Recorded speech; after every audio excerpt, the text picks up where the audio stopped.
acompañante.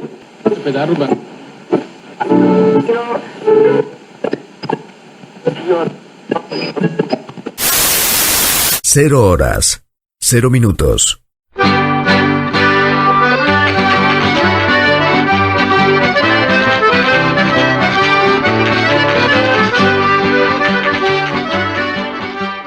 ABC, órgano de difusión de la Asociación Benéfica y Cultural del Partido de Corcubión.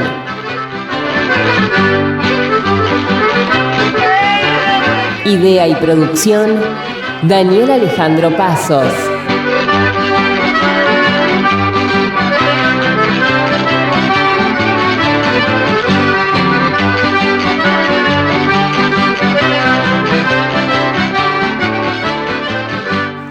Producción general, ABC del Partido de Corcubión.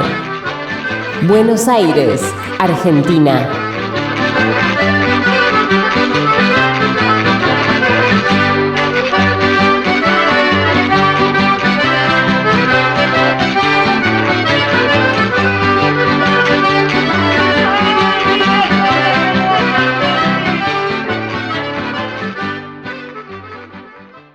Buenos días, buenas tardes, buenas noches.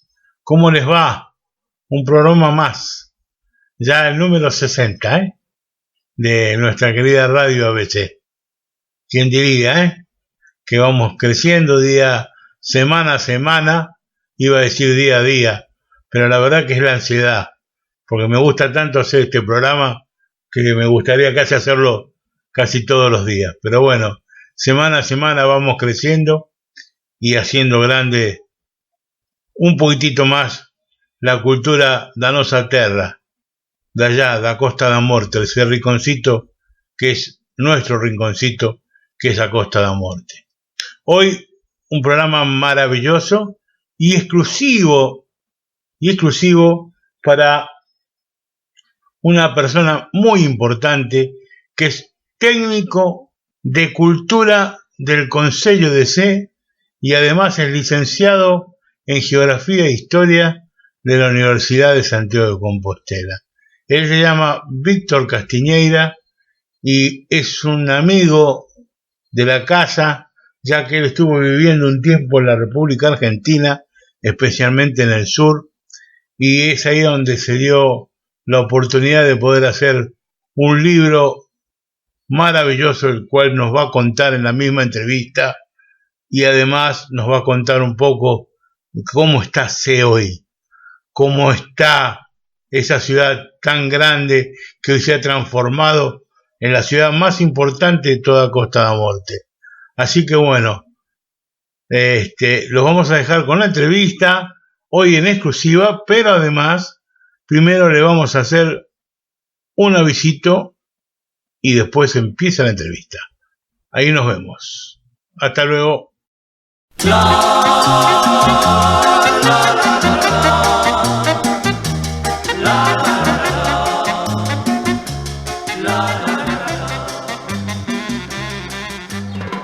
A pesar de que hace mucho tiempo venimos corriendo la coneja, vamos a esperar las Pascuas con alegría, buena comida, baile y música y muchas ganas de pasarla bien.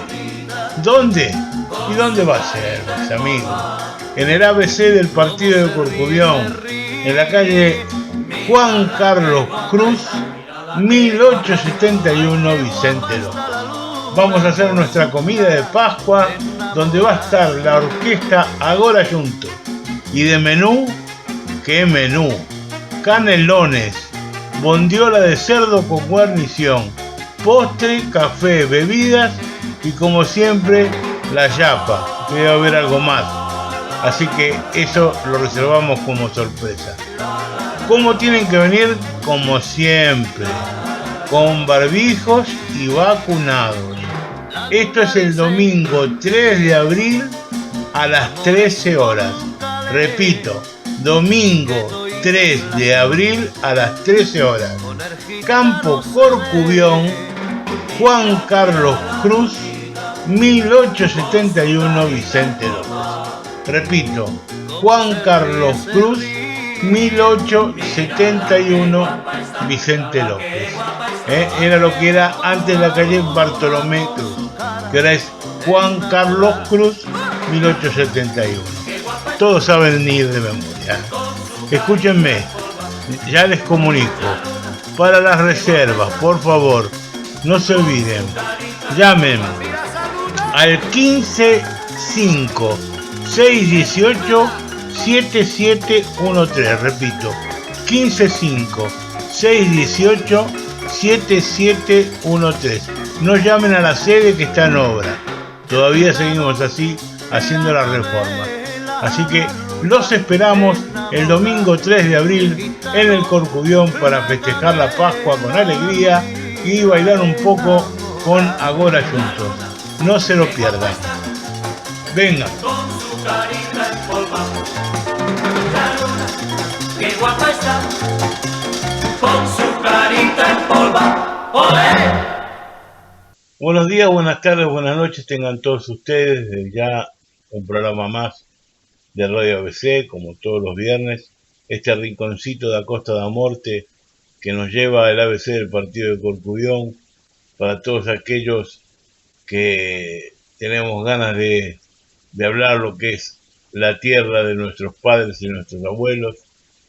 Y hoy muy especialmente con uno de los lugares más lindos que tiene la Costa da Morte, que es el Concello de Sé.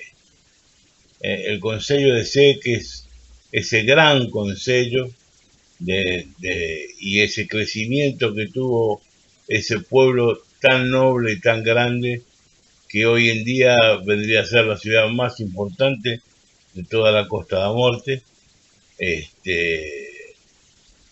desde su fundación. Y bueno, y hoy estamos con don Víctor Castiñeira, que es el técnico de cultura del Concello de Sé, y es además licenciado en Geografía e Historia en la Universidad de Santiago de Compostela.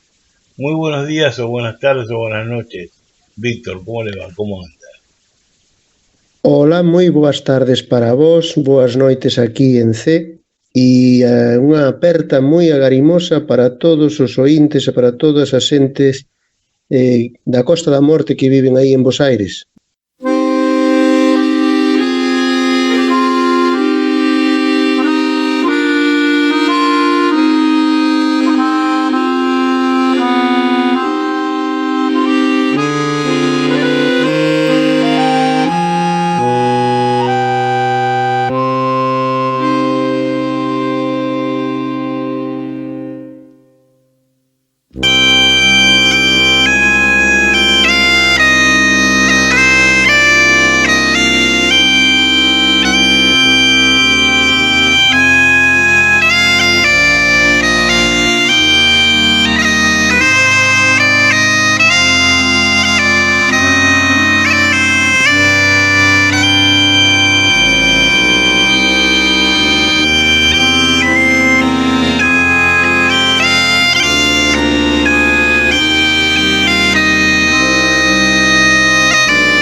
yo le agradezco sinceramente porque son muchos socios todavía que nos quedan, que todavía recuerdan su tierra y que han venido a estos parajes desde aquella pequeño pedacito de tierra de Galicia, desde Fisterra hasta C, ¿no es cierto? Pasando por todos sus municipios, que todavía muchos de ellos ya no están, pero otros siguen acá al pie del cañón trabajando para poder llevar a cabo su vida y recordar su tierra, y todos reunidos en nuestra institución, ¿no? Que es el ABC del Partido de Corcubión, que es la Asociación Benéfica y Cultural del Partido de Corcubión.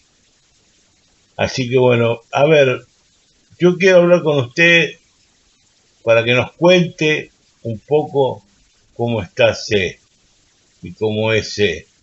¿Sabe para quién? Para los hijos y los nietos que por ahí nunca pudieron viajar, de aquellos ciudadanos de C que se han venido a vivir aquí a la República Argentina y que ellos no conocen todavía esa tierra, y que sería interesante para todos ellos que supieran un poco más de eso, ¿sí? Y una de las primeras... Pues, okay. Sí. Sí, dígame, Daniel, dígame. No, por favor. Pero antes de todo, siempre tengo una pregunta para cada invitado, que es una pregunta especial, que no tiene nada que ver con lo que vamos a hablar ni nada por el estilo, pero que a la gente le interesa mucho, que es saber de boca de Víctor Castiñeira, ¿quién es Víctor Castiñeira? Bueno, pois Víctor Castiñeira é un veciño de C que, como ben vostede dixo, pois exerce como técnico de xestión cultural no Concello xa dende hai 22 anos, e que ademais é historiador, licenciado en Xeografía e Historia, ten publicado varios libros sobre a comarca de Fisterra, moitos dos artigos tamén nos xornais, na Voz de Galicia, en El Correo Gallego, e no diario de internet Que pasa na costa, que é un pouco referente digital, o xornal digital desta zona. Aí poden ver moitos dos meus traballos sobre C, sobre a Costa da Morte en xeral. E, bueno, tamén en referencia á emigración.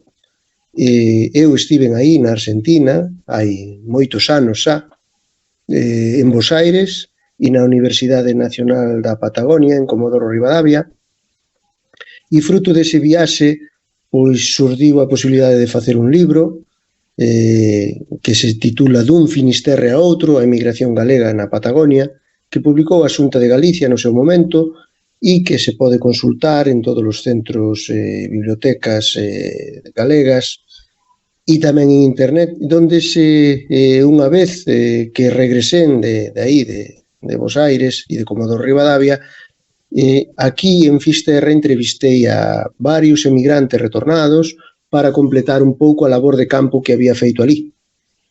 E, bueno, iso é así, a grandes rasgos, pois o que podo, como me presentaría, pois presentaríame como unha persoa vinculada ao mundo da cultura e tamén pois que ten o complemento de investigar e de intentar divulgar o que foi a historia da súa terra. Me parece muy bien. Además, la gente del centro gallego de allá de Comodoro Rivadavia, yo conocí a quien fue presidente en su momento, el viejo Lago, y la verdad que esas mujeres cómo trabajan cuando hacen el pulpo, como yo los conozco mucho, de muchos años, nada más. Era solamente acotar eso, que sé cómo le habrá pasado ahí, porque la verdad que gente fantástico. Maravillosa. A xente galega da emigración, cando ten a posibilidade de acoller a algún fillo da terra, como foi o meu caso, pois nos tratan como reis. A verdade, que eu sentime un privilexiado. Tanto cariño que me amosaron xente que era da zona, da miña zona, pero que claro, que non tiña vínculo con ela, aparte de compartir un lugar de nacemento, nada máis. O cariño pola terra sei no ben, porque eu tamén teño irmáns na emigración, solo que en vez de ser en América é en Europa, e dende hai moitos anos, e sei que os emigrantes viven a terra case tanto ou con un sentimento máis forte incluso cos que vivimos aquí. Víctor, Dígame. en el año 2022 es un año muy importante para C. Nosotros lo sabemos porque supuestamente, y dije supuestamente por decir, porque no es así, es el 1 de mayo se inicia un año jubilar que culmina el 1 de mayo de 2023 con la coronación de nuestra Virgen da Junqueira. ¿Qué actos ya tienen programados para celebrar esto? Efectivamente, é un ano moi importante para C. Como historiador, pois estou participando activamente desde o principio, porque para poder conseguir este ano xubilar mariano que se lle concedeu a Virxe da Xunqueira, hubo que facer uns informes históricos que se enviaron ao Vaticano, a Roma, e recibiron a aprobación, e fui como nos concederon, dada a importancia histórica da Virxe da Xunqueira, este ano santo que ten as mesmas características que o ano santo do apóstolo Santiago na catedral, cas mesmas beneficios, e, ademais, como vostede ben dixo, Daniel, culminará dentro dun ano, 1 de maio de 2023, coa coronación canónica pontificia, avalada tamén por Roma, da propia Virxe da Xunqueira. E os actos van comenzar o 1 de maio deste ano 2022 coa apertura da ceremonia da Porta Santa, igual que se fai coa catedral. Vai vir o arcebispo de Santiago, Monseñor Julián Barrio, a facer a cerimonia de apertura e dar inicio a un ano de actividades que van ir por distintos eidos, van ir polo ámbito religioso, lóxicamente, con ceremonias especiais.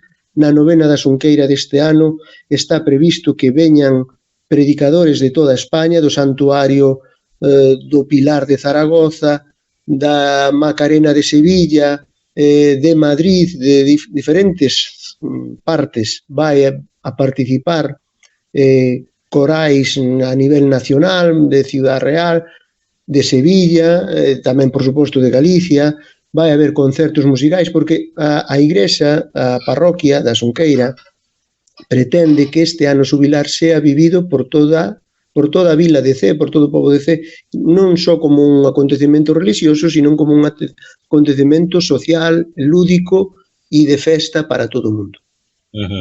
Nosotros, por lo pronto, dentro de lo que es el ABC del partido de Corcubión, esperamos poder acompañarlos en los festejos con nuestro grupo Alborada en el próximo mes de junio, si Dios quiere. Así que tenemos confirmado ya el viaje, veremos de qué manera podemos, aunque sea humildemente, aportar con un poquito de cultura de la inmigración y llevarles un poquito el cariño, ¿no? Sí, será un acto moi emotivo, porque ademais, claro, o ABC, non me lo vou dicir eu, que eu sei como historiador que se cumpren 100 anos da súa fundación, e é unha efeméride. Aquí aínda hai constancia das escolas fundadas polos emigrantes do ABC de Corcubión. En C temos dúas, e bueno, para min vai ser unha satisfacción moi grande poder recibilos e compartir con eles esa xornada cando veñades.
Cuéntenos un poco de la historia de C.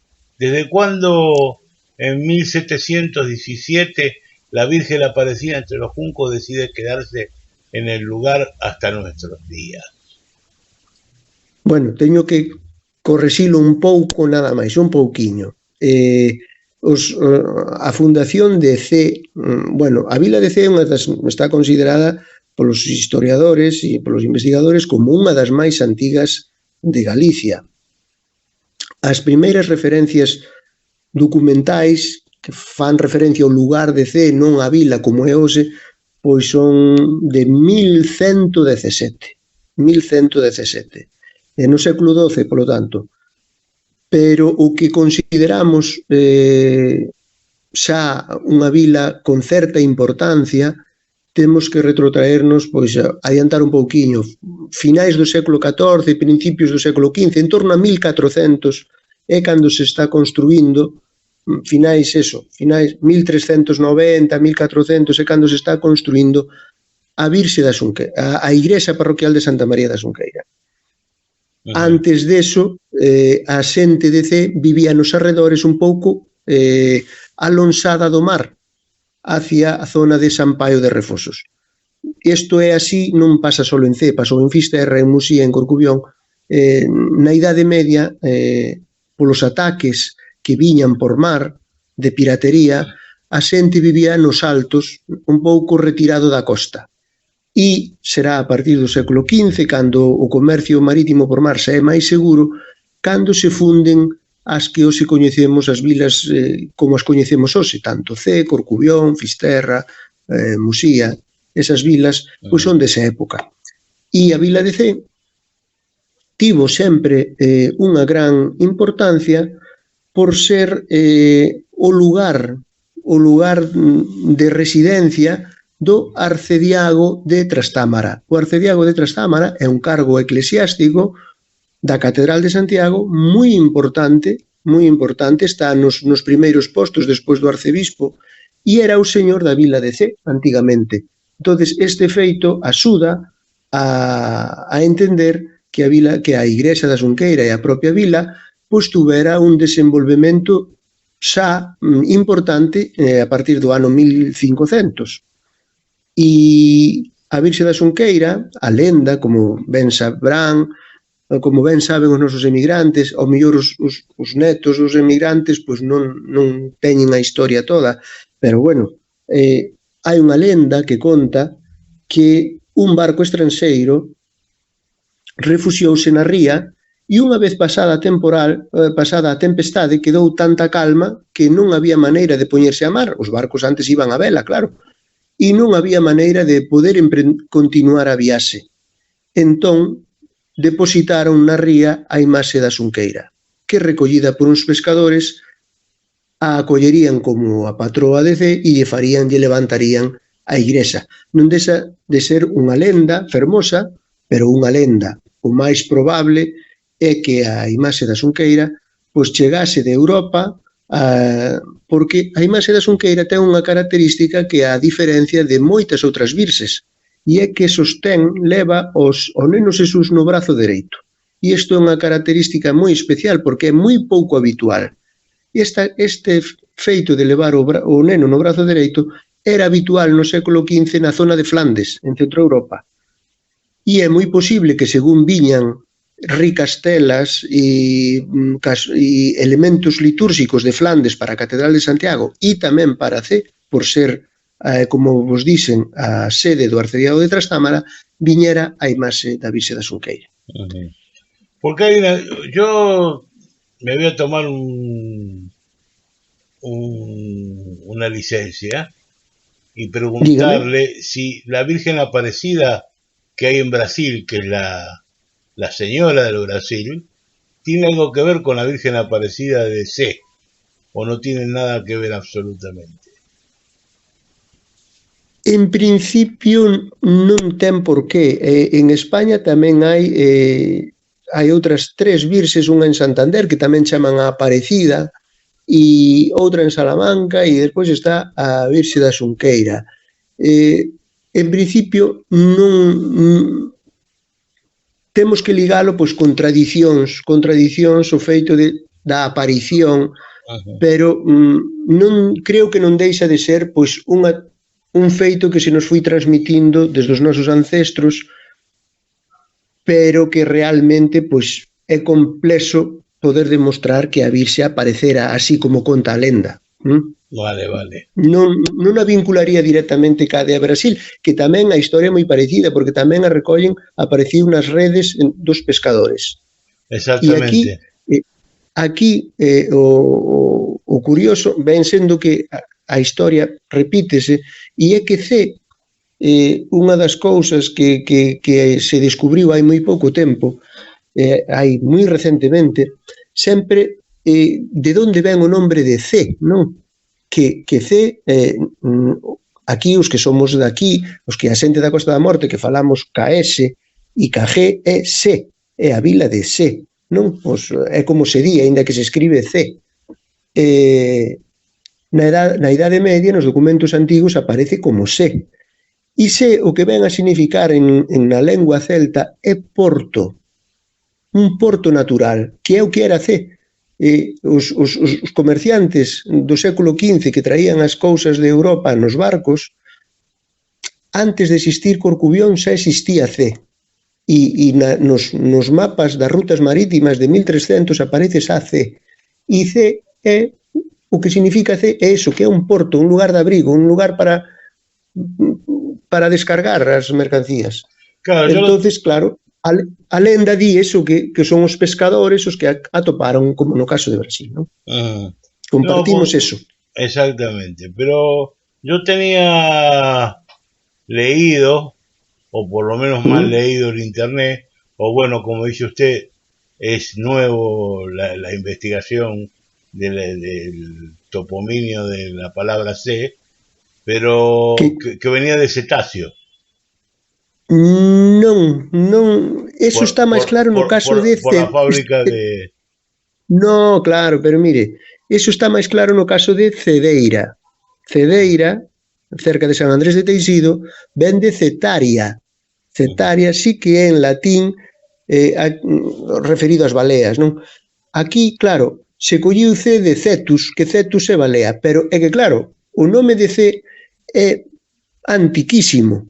Ten 800 anos de historia, e a ballenera é de hai 100 anos, o sea, hai 800 anos non había baleas aquí. Non pode ser ese o nome, porque non existían as baleas cando C xa existía. Sin embargo, o porto natural estivo sempre aí.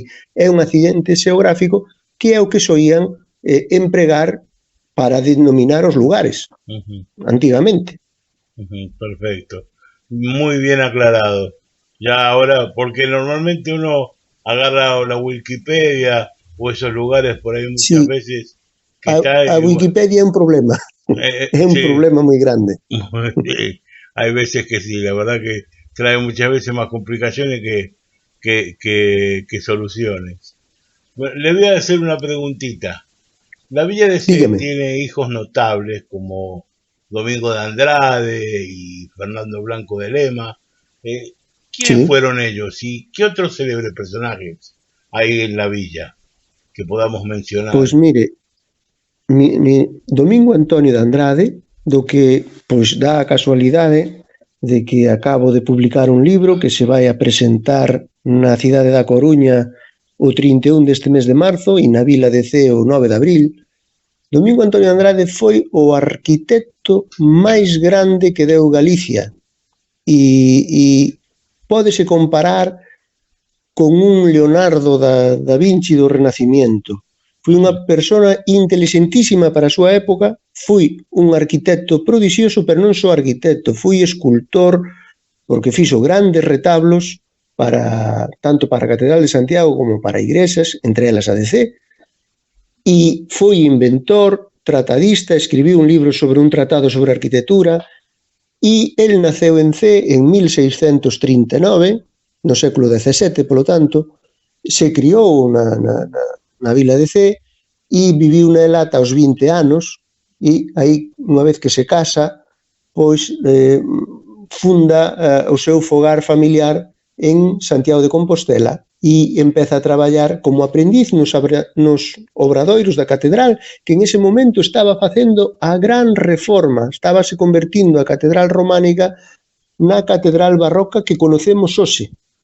Cando os peregrinos visitan a catedral e se aseonllan no altar ou van a darlle o abrazo, ou a aperta ao apóstolo Santiago, Domingo Antonio de Andrade está presente porque foi o construtor, o diseñador, o executor con outra xente de toda esa capela, de todo ese altar maravilloso do baldaquino da Catedral de Santiago. A Torre Berenguela, a famosa Torre do Reloxo, que marca as horas puntuais na cidade de Santiago, cas súas badaladas fermosísimas, é obra de Domingo Antonio de Andrade.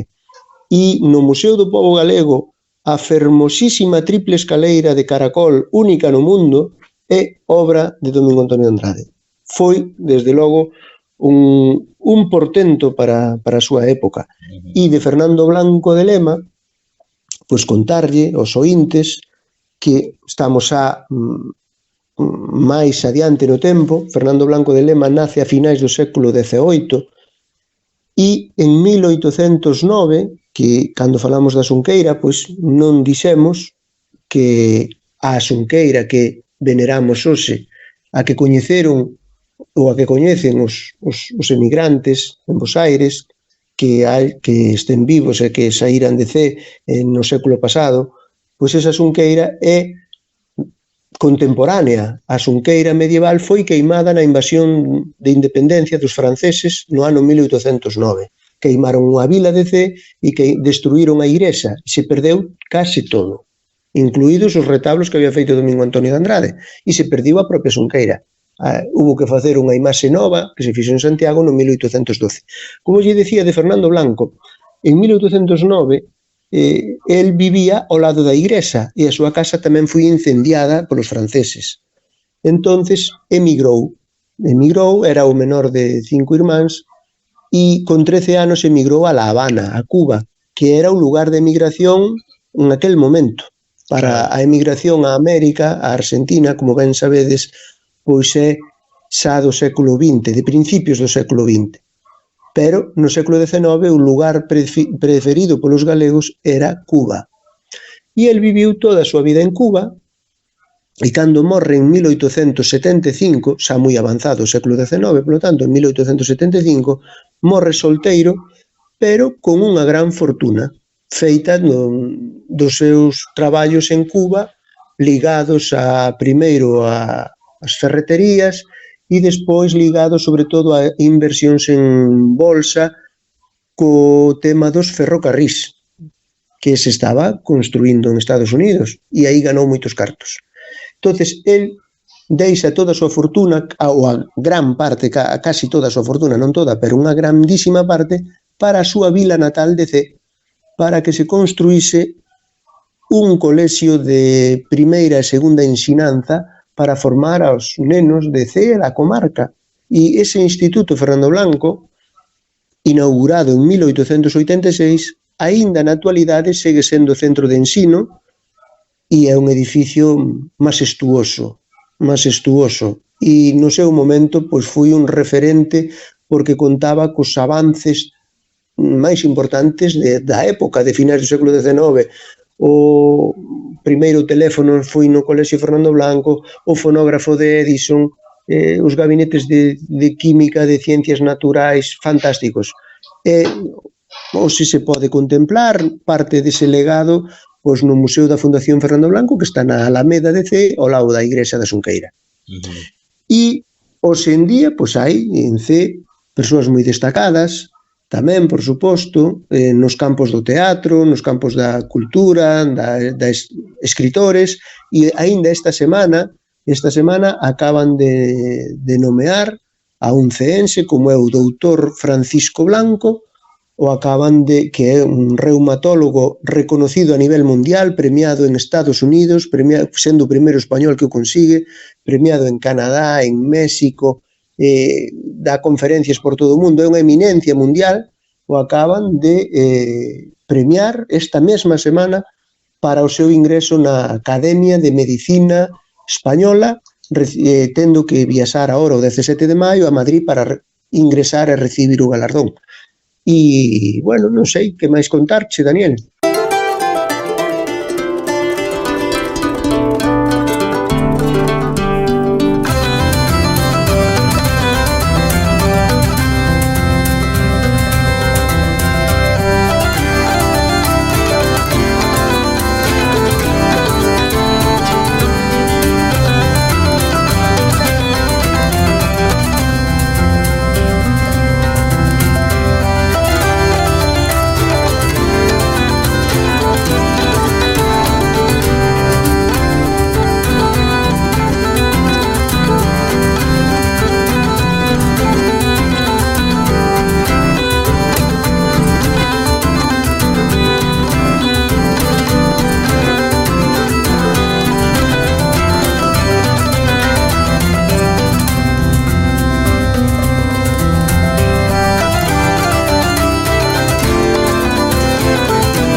No, está muy bien, está bárbaro.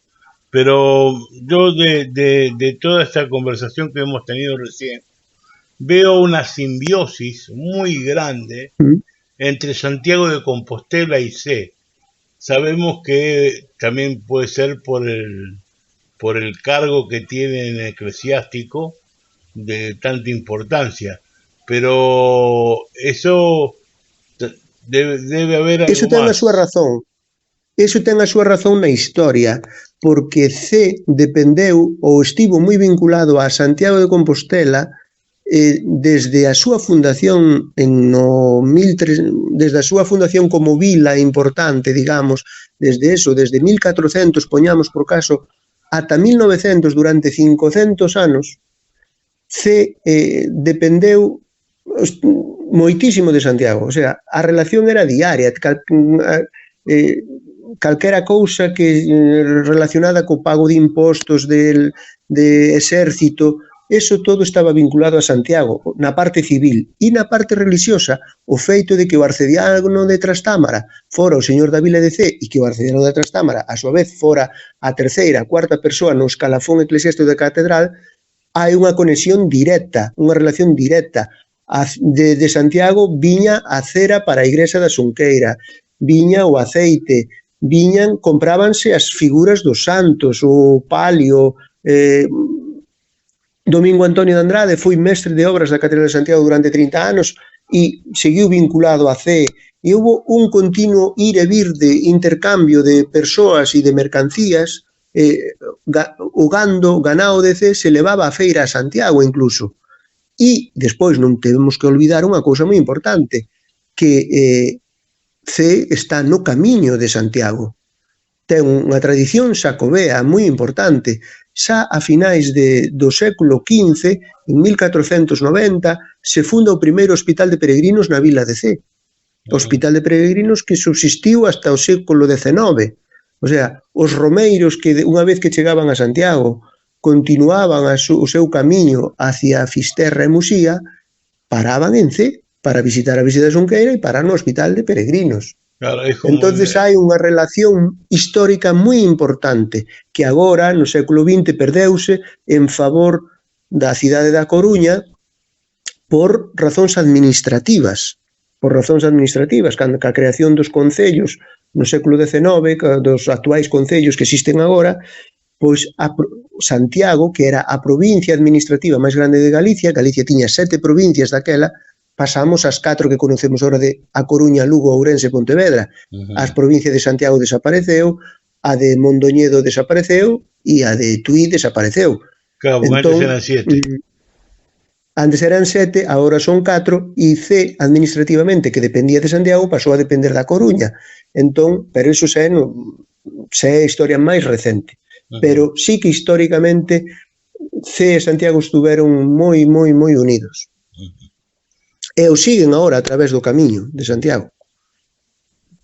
Mire, ya desde principios del siglo pasado, cuando se instalaron las fábricas de ferroaleaciones, que aún existe, y la factoría ballenera de Caneliñas, ya desaparecida, y muy especialmente desde que el hospital es de referencia a la Costa de la Morte, que se construyó en C. Digo, el crecimiento de la villa se destaca entre todas las personas de la comarca. ¿Cuántos habitantes viven en el casco urbano? ¿Y cuántos en todo el concello? Sí, vamos a ver. A grosso modo, ¿no? Sí, a grosso modo. En todo o concello andamos preto dos 8.000 habitantes. En todo o concello. E sendo a mitad, uns 4.000 aproximadamente, os que viven 4.000 ou algo máis de 4.000, entre 4.000 e 5.000, os que viven na propia vila de C. Vila de C que conta con todos os servicios, porque ten 4 centros de ensino, entre primario e secundario, ten gardería, ten o hospital, que é un hospital de referencia collendo un radio de 50.000 persoas entre Camariñas e Carnota, ten a delegación de Facenda entre Muros e Carballo é a única que hai, ten unha serie de todos os servicios, ten cines, ten piscina climatizada, bueno, a verdade é que C, sendo un lugar moi cómodo para vivir, porque é un lugar pequeno, ten todos os servicios dunha grande cidade.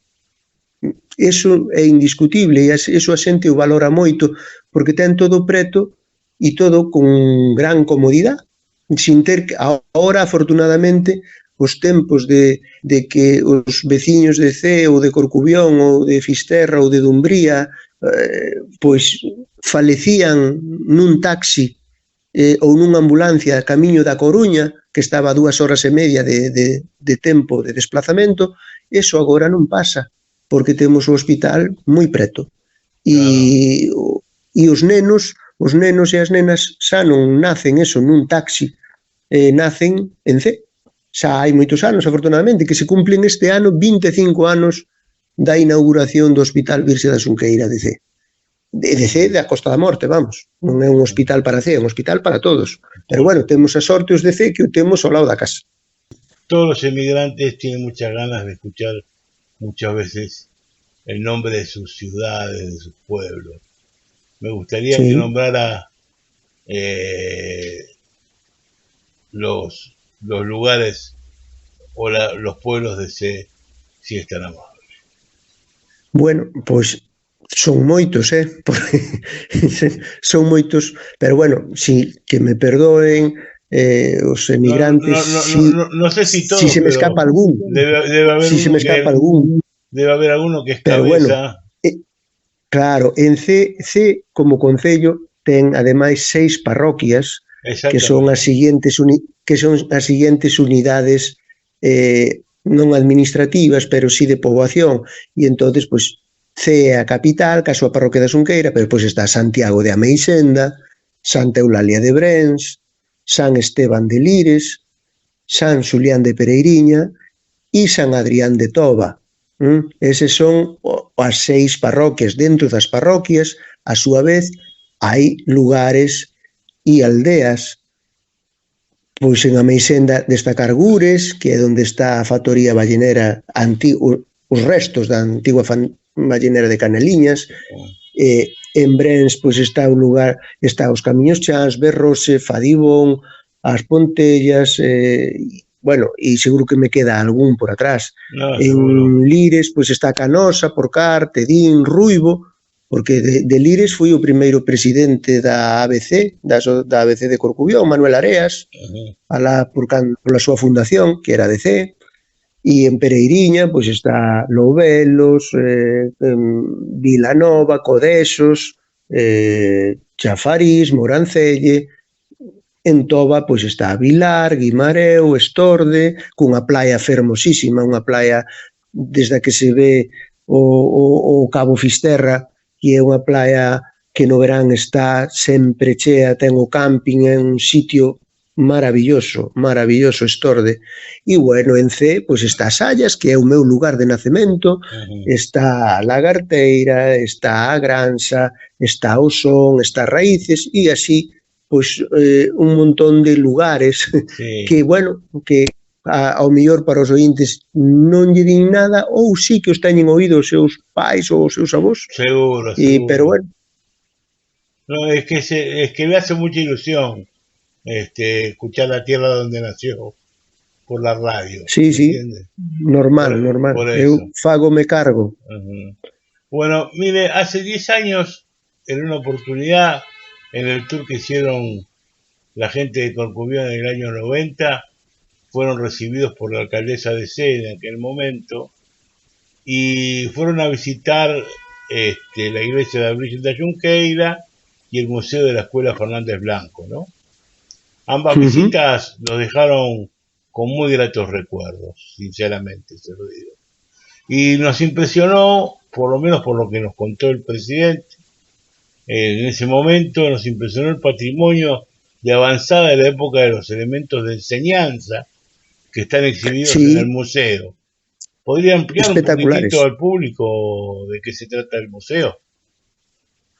Pois, como comentei así por encima antes, cando falaba de Fernando Blanco de Lema, o colexio que se inaugurou en 1886 era o máis avanzado de España en ese momento. Os materiales de ensino para a enseñanza que contaba só podían atoparse iguais na Universidade de Santiago de Compostela e na Universidade de Salamanca. Aí, hoxe, claro, non se conserva toda esa riqueza que había, pero aínda así hai moitas cousas que permiten darnos unha idea de como pudo ser. E tiña os gabinetes científicos de química, de física, coleccións de animais disecados, de conchas marinas de todas as partes do mundo, determinados aparellos relacionados ca electricidade, ca máquina de vapor, en fin, uns materiais para a ensinanza moi destacados. E ademais, aparte deso, hai unha colección artística que conta con 8 cadros de Federico Madrazo, que Federico Madrazo na época, no século XIX, foi o director do Museo do Prado en Madrid e era o pintor dos reis de España. Estaba considerado o mellor retratista de Europa do momento. E temos 8 cadros, dos cais 8 retratos, 2 son de Fernando Blanco e os demais son dos albaceas dos encargados de cumplir a vontade de Fernando Blanco unha vez que este faleceu. Deses 8 cadros, 2 están no colexio instituto, e os outros 6 están no museo. A visita, desde logo, ao museo impresiona a calquera visitante. É magnífica e ten uns fondos que realmente deixan a un perplexo e chega a pensar como unha vila tan pequena no século XIX pudo chegar a ter esa fortuna. Le voy a hacer estamos ya terminando la entrevista y desde ya agradecerle sinceramente el tiempo. Me gustaría que nombrara 5 lugares turísticos que vale la pena ver en C, más allá del museo. Ya lo hablamos recién.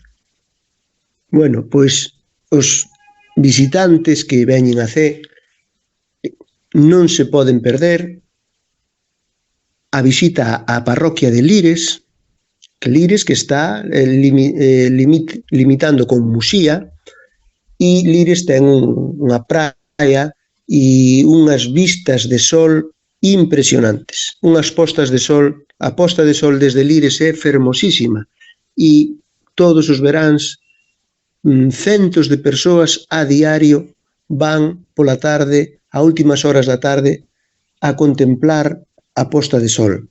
Como comentaba antes, desde logo, a Praia de Estorde. A Praia de Estorde é un lugar moi especial, é outro lugar ao que hai que ir.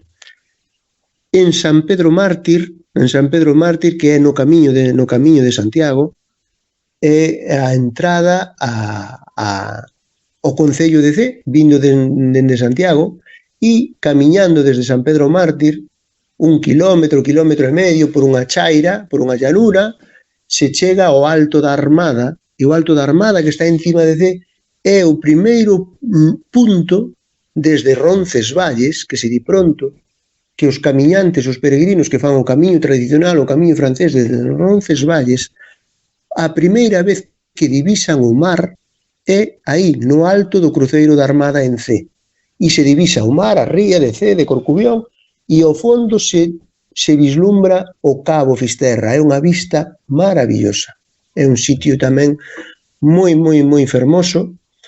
E, por suposto, despois, o casco antigo de C, a Alameda de C, cas súas casas con galerías e moi fermosas, co seu pazo de Cotón, que é un pazo señorial do século XVII, e, bueno, e fora do casco urbano de C, desde logo, hai que facer unha visita a Gures, en Ameixenda, para disfrutar da visión do mar das Islas Lobeiras, do Monte Pindo, do Castelo do Príncipe, que está na beira da ría, e enfrente ten o Castelo do Corcubión, do Castelo do Cardeal en Corcubión, que foron 2 castelos feitos no século XVIII para defender a ría dos ataques ingleses.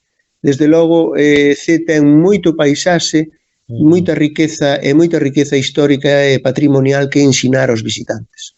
Xastre traioche un recado, a máis non é de costura que che quero preguntar se o mal de amores ten cura.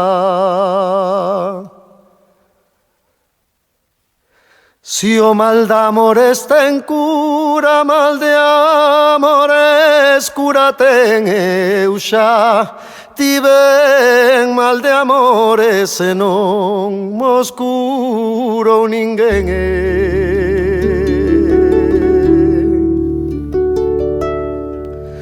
Amores xa tiven eu e que me decían chorando que nunca me olvidarían e me estaban olvidando. E me estaban olvidando cos ollos a bagullar nas bagullas decían o pajo que habían dare.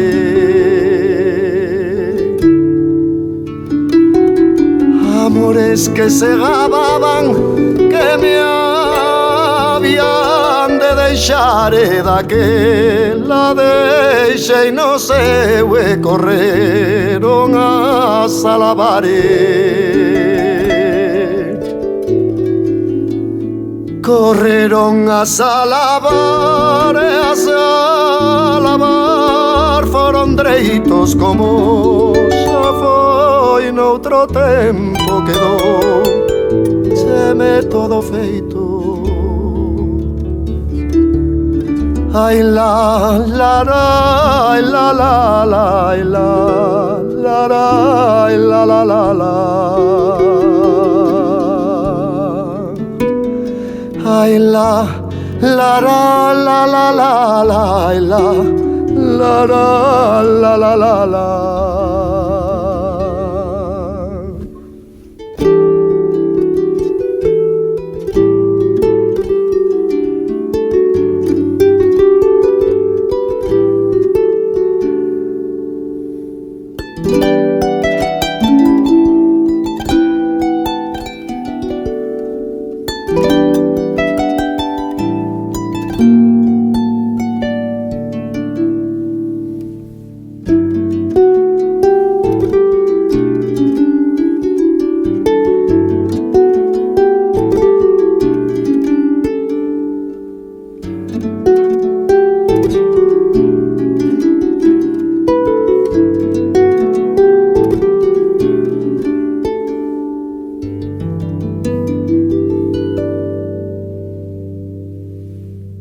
A despedida foi pronta, o loito xa foi por diante, como xa foi noutro tempo. Adeus, Pedra de Almirante. Adeus, Pedra de Almirante, que de brilante se cubre, non hai mal que non acabe, nin hai ben que sempre dure.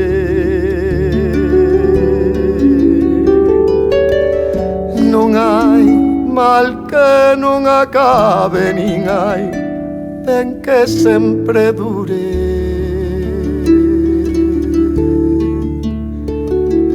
Non hai mal que non acabe, nin hai ben que sempre dure.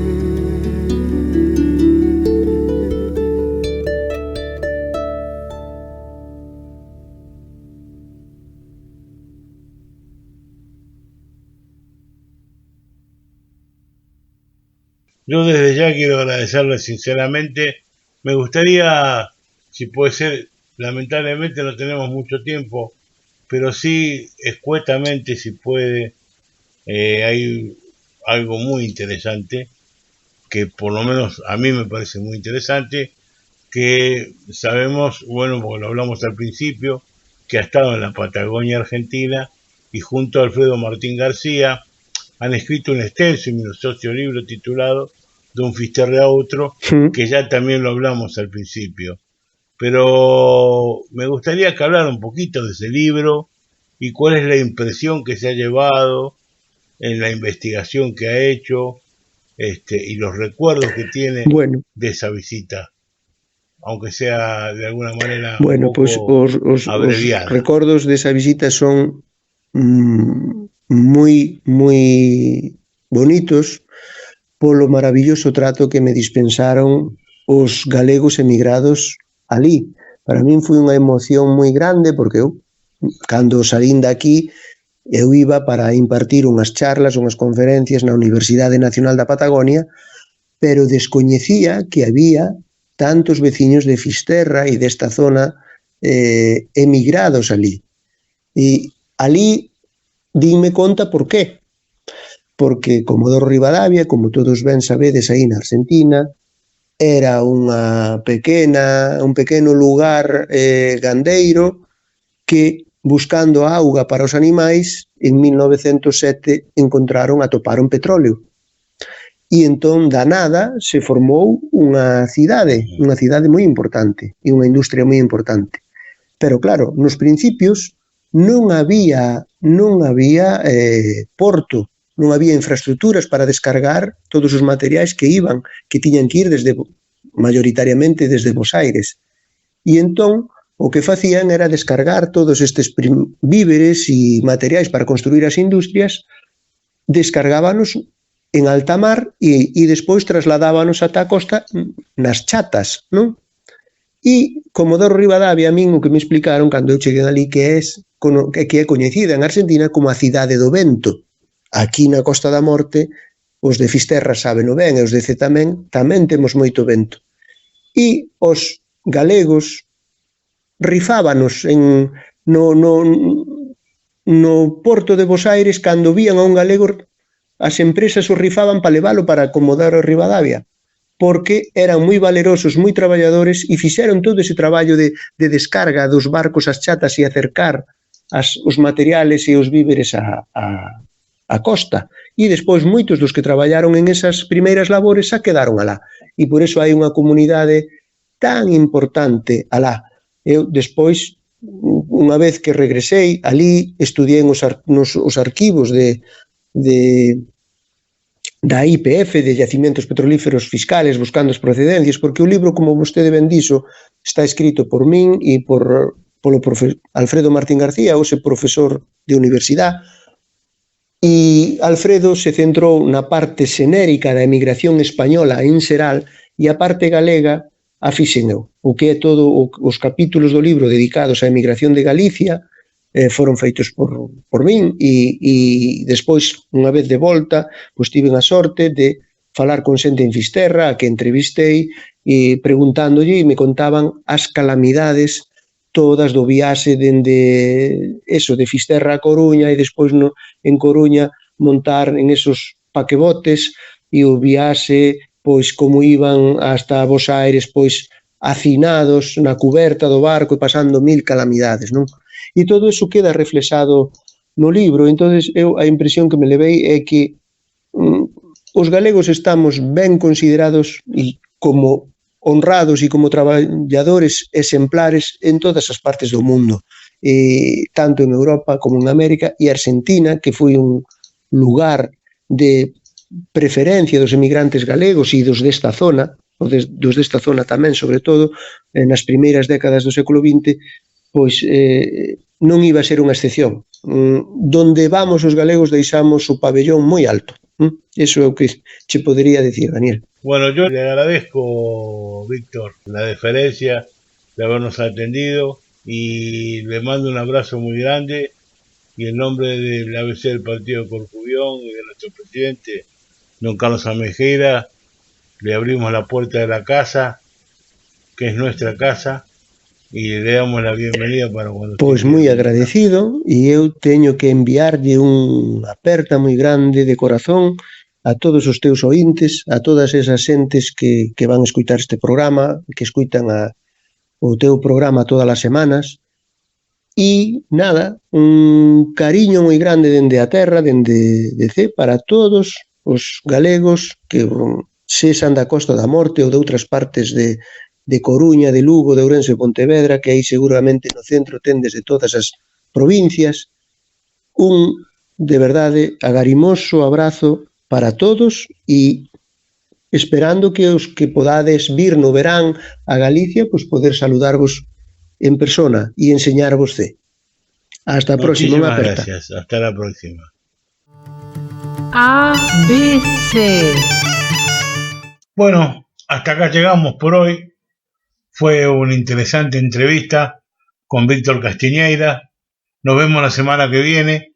Les adelanto un poco el programa de la semana que viene porque va a ser un programa especial dedicado a la guerra de Malvinas. ¿Y por qué la dedicación de la guerra de Malvinas? Porque vamos a estar hablando con un socio del ABC del Partido Corcubión que fue veterano de Malvinas y con la viuda y los hijos de Manuel Olveira, aquel gallego que murió lamentablemente en la guerra de Malvinas y que era de Fisterra, era fisterrán, y queremos hablar con la viuda que es Carmen Cambeiro y con sus dos hijos que son Marcelo y Manuel. Y además, don Horacio Guillermo Vázquez, que ya estuvo en el programa hace más o menos unos 15 días atrás, nos va a hacer un pequeño posicionamiento, y nos va a hablar un poco de lo que fue la guerra y la actuación de, él calcula que más de 70 descendientes de gallegos que fueron a defender las islas al Atlántico Sur. Bueno, hasta la semana que viene, si Dios quiere.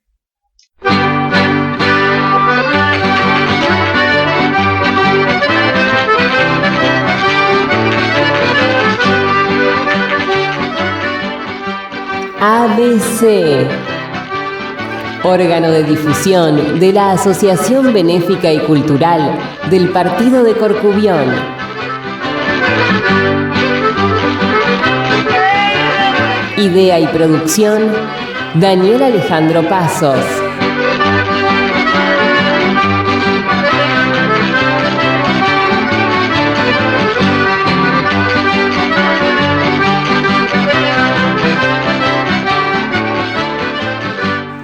Producción general, ABC del Partido de Corcubión. Buenos Aires, Argentina.